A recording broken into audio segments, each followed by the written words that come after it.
discard it, and I'll be like, not even my wife will be like, that's really good painting.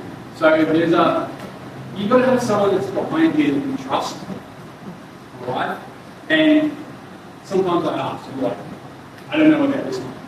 Sometimes you can just, I really like that painting, but this is the last painting. I like my current work because that's where my head's at.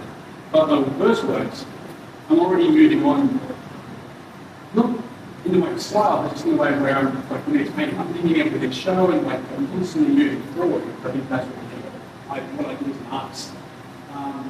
And also, I could show this work in Sydney and it would sell out, and I could show the exact kind of style in another gallery, and no one turns up and everyone says it's good. And music, like, I'll have music always on, like, and it's different music at different times, so that's what affects it. If I put something really hard, it'll affect the painting. I'll actually paint it a little different because it's fast on the beat, I get from my heart. So it's always, there's a rhythm that I find through the day of the work. Yeah, I just meanings behind it. Like, I'll do crosses that come from like, it's just crosses everywhere, like Mexico to the religion. So I just picked it up, and there's little titles that I picked up. Like, and then it's always throughout the work. These little, like, the figures, they're masked from me. They're just different versions of me.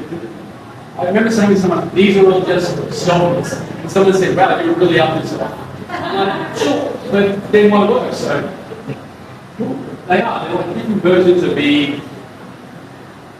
I mean, you know, you're a different version. Like, how did I wake up this morning? It's not how I'm going to go to sleep tonight. It's just change, right?